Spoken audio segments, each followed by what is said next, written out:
But these tribes were unfaithful to the God of their ancestors. They worshipped the gods of the nations that God had destroyed. So the God of Israel caused King Pul of Assyria, also known as Tiglath-Pileser, to invade the land and take away the people of Reuben, Gad, and the half-tribe of Manasseh as captives.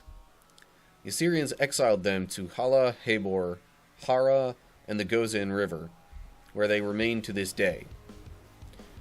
This day being probably sometime during their exile. As we established, is like the intended audience, is the exiled Israelites. I mean, it's not like they were the only tribes that were unfaithful, but since they were separated geographically from the others by the Jordan River, they, again, weren't so much influenced by what happened to the other tribes, so they certainly had the ability to maybe, do things different.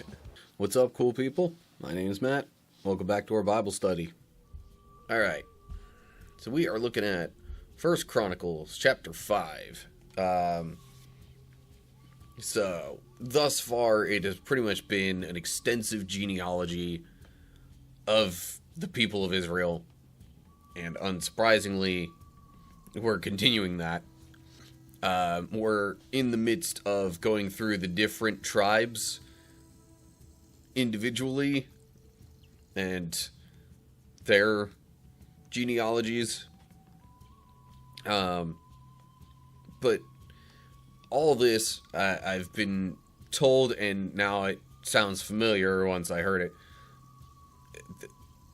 My understanding is that this is written by Ezra, as God's people are exiled, and he's kind of wanting to give them a sense of how things got to be the way that they are. But he's going all the way back to the start to chronicle the entire sequence of events, in a way, up to that point, so they can get the full picture of what happened, how things went wrong, and what they might need to do to make it right again. So, yeah, not much else to say about that. Here we go. 1 Chronicles 5. The oldest son of Israel was Reuben, but since he dishonored his father by sleeping with one of his father's concubines, his birthright was given to the sons of his brother Joseph. For this reason, Reuben is not listed in the genealogical records as the firstborn son. The descendants of Judah became the most powerful tribe and provided a ruler for the nation, but the birthright belonged to Joseph. Interesting. So, was Judah... I guess Judah was listed first out of all the tribes. So, I guess this kind of explains why that was the case. Now, of course, this note's going to say that Israel is the name that God gave to Jacob. He was born with the name Jacob, but then there was the wrestling match, and that got him kind of renamed to Israel.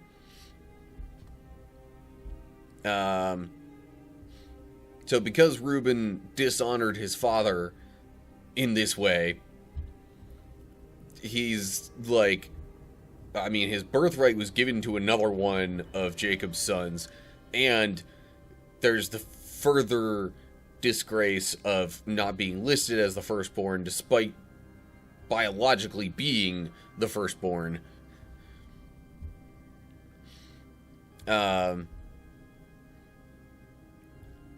Now, it mentions the birthright belonging to Joseph, but I guess because of Judah then being, in a way, the most prominent tribe, because it was the most powerful, and it provided a ruler for the nation, both before and after the split, I guess that's why Judah is listed first.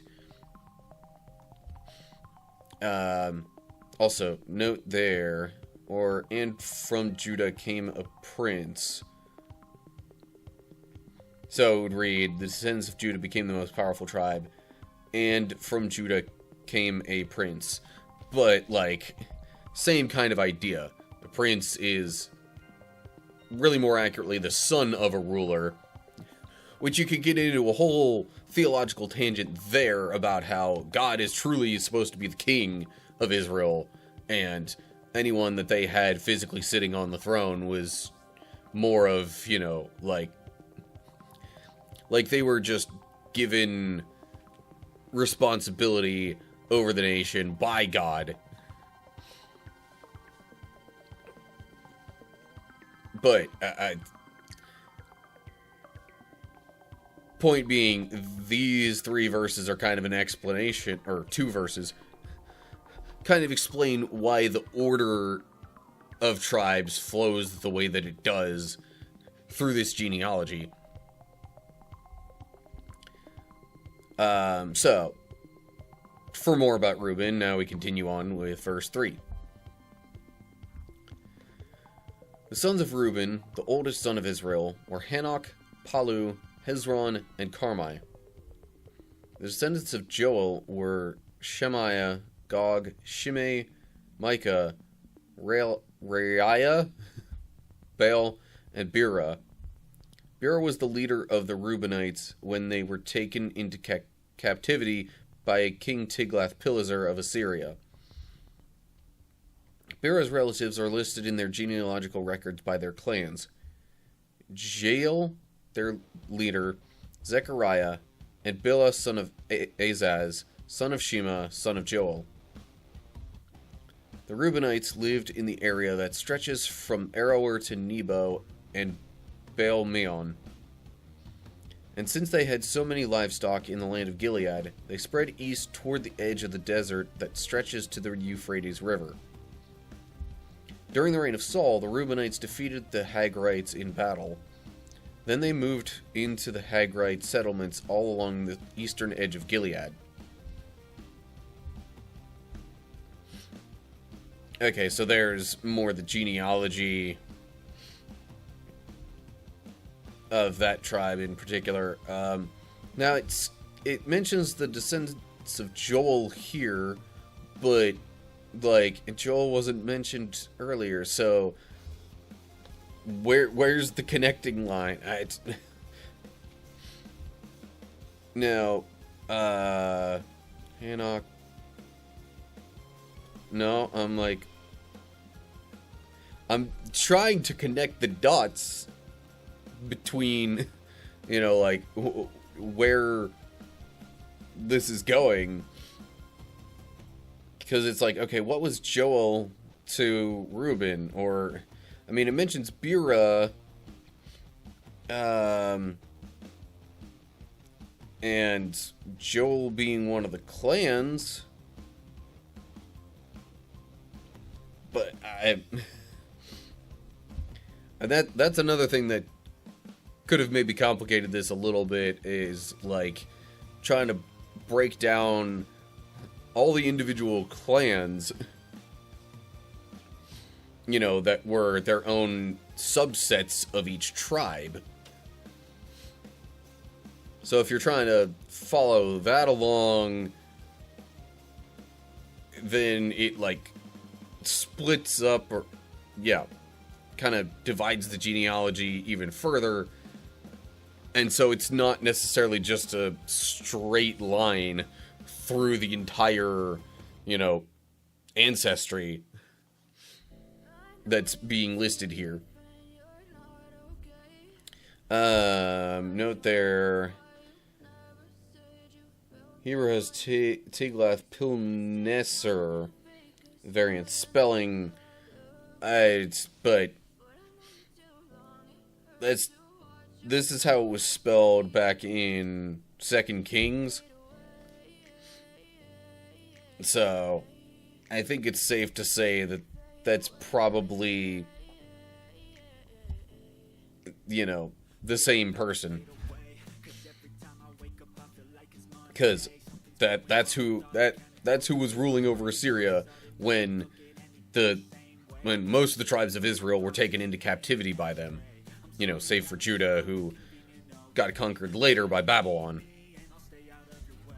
Note there, Bura, Hebrew says his. But then it would be like, which him? I mean, Bura, I guess, was the last person mentioned there, so... they might have just made a logical assumption of the him, in this case being Bura. Understandably so. Okay. On to verse 11, continuing the genealogy. Next to the Reubenites, the descendants of Gad lived in the land of Bashan as far east as Salakah. Joel was the leader in the land of Bashan, and Shapham was second in command, followed by Jenai and Shaphat. Their relatives, the leaders of 7 other clans, were Michael, Meshullam, Sheba, Jorai, Jachin, Zia, and Eber. Maybe Zaya, I don't know. Anyway, these were all descendants of Abihail, son of Huri, son of Jeroah, son of Gilead, son of Michael, son of Jeshishai. Anyway, son of Jado, son of Buz. Anyway, Ahai, son of Abdiel, son of Gunai, was the leader of their clans. Gadites lived in the land of Gilead, in Bashan and its villages, and throughout all the pasture lands of Sharon. All of these were listed in the genealogical records during the days of King Jotham of Judah and King Jeroboam of Israel. So, it says next to the Reubenites. I'm pretty sure Reuben and Gad were some of the tribes that settled east of the Jordan, so this is maybe actually literally geographically saying that Gad was next to Reuben, not necessarily following the order of when they were born, although that Gad might have been the next oldest after Reuben and or Judah, but I'm not totally sure about that. Now, it does say it's getting into the tribes east of the Jordan, so maybe it's wanting to cover all of them kind of back to back at this point, which makes sense if you're talking about where the people came from and how they got to their current situation, because it's like, well, they were living closer together than the rest of the tribes of Israel, so, you know, they might not as directly have been affected by the others, but also might have been more directly affected by some of the surrounding kingdoms and people groups, since they didn't have the boundary of the Jordan River in between. But I digress. Alright, verse 18. There were 44,760 capable warriors in the armies of Reuben, Gad, and the half-tribe of Manasseh. They were all skilled in combat and armed with shields, swords, and bows. They waged war against the Hagrites, the Jeterites, the Naphishites, and the Nodabites. They cried out to God during the battle, and he answered their prayer because they trusted in him. So the Hagrites and all their allies were defeated. The plunder taken from the Hagrites included 50,000 camels, 250,000 sheep and goats, 2,000 donkeys, and 100,000 captives. Many of the Hagrites were killed in the battle because God was fighting against them. People of Reuben, Gad, and Manasseh lived in their land until they were taken into exile. Okay, I'm going to pause there for a sec. So, it's just, I mean, the very last sentence of this paragraph here is kind of, in a way, saying what I just said a little while ago, where it was like, yeah, okay, these tribes lived in this area, you know, not as directly connected with the other tribes, right up until the point of the exile, which for them, I guess, would have been at the hands of the Assyrians. So this plunder here seems like quite a bit, at least, and when it says captives, I assume that means, you know, human captives, because otherwise it mentions the camels, the sheep, goats, and donkeys. It would seem a little odd to have other animals included in the captives category then.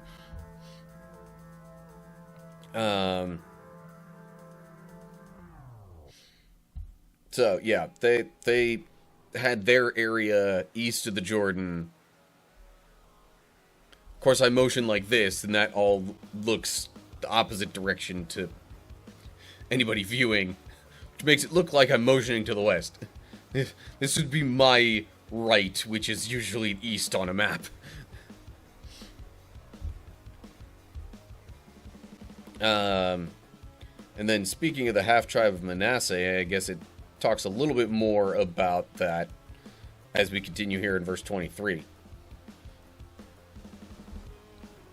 The half-tribe of Manasseh was very large and spread through the land from Bashan to Baal Hermon, Sinir, and Mount Hermon.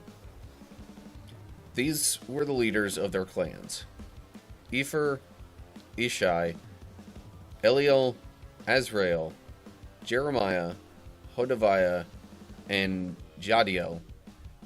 These men had a great reputation as mighty warriors and leaders of their clans. But these tribes were unfaithful to the God of their ancestors. They worshipped the gods of the nations that God had destroyed. So the God of Israel caused King Pul of Assyria, also known as Tiglath-Pileser, to invade the land and take away the people of Reuben, Gad, and the half-tribe of Manasseh as captives.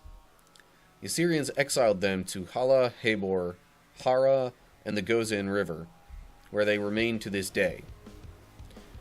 This day being probably sometime during their exile. As we established, it's like the intended audience, is the exiled Israelites. So yeah. I mean, it's not like they were the only tribes that were unfaithful, but since they were separated geographically from the others by the Jordan River, you know, that they again weren't so much influenced by what happened to the other tribes, so they certainly had the ability to maybe, you know, do things different. They didn't, but, you know, with that separation, they could have, you know, controlled their own fates a little more than, and been less influenced by the other tribes of Israel. And could have done a little better to stay loyal, but they didn't. So, note there at Epher, as in the Greek and Latin, Greek version and Latin Vulgate, Hebrew reads and, but why would there be an and there? Unless that would read more like, no, because that's talking about the land. So it wouldn't make sense for the land to be their clan leaders. So I don't know. See, this is why I'm glad I am not a Bible translator, having to make these decisions on like, okay, what do I do with this that looks like really confusing in this wording? Or, I guess if you have some of it that's worded in a confusing way, but you have other source texts that are less confusing, you probably lean towards the less confusing ones. But, yeah, so I think we've covered 3 of Israel's tribes so far. I mean, I know we talked about Judah in a previous chapter, and now we've gone through Reuben and Gad. Okay. And I guess half of Manasseh. But yeah, that's going to do it for 1 Chronicles chapter 5. Okay, so continuing the genealogy with special focus on basically all the tribes and people of Israel that lived east of the Jordan River, namely Reuben, Gad, and kind of the half-tribe of Manasseh, but, like, it didn't really break down the genealogy, so maybe it's going to get into Manasseh later, but anyway, it's, like, all this is pretty much, again, like, chronicling, okay, where the, people who, at the time of writing this, were in exile, kind of giving them a history of where they came from, who they came from, how they got to where they are, and all that kind of stuff. But yeah, it's going to be focusing on the different tribes of Israel for a couple of chapters, just to let you know. But that's all for this one. So as always, like and share if you enjoyed the video. Subscribe to the channel to get updates when I post new videos. Look down in the description for links to social media pages and all sorts of good stuff like that, including supporter page and Discord server and all sorts of other places to keep up with what I'm doing and interact and all that good stuff. And of course, down below the description, leave your thoughts and questions in the comments. So that's going to do it for now. Hope you're all doing well. Hopefully I'll see you soon for another video. Whatever the case is, till next time, stay cool, people.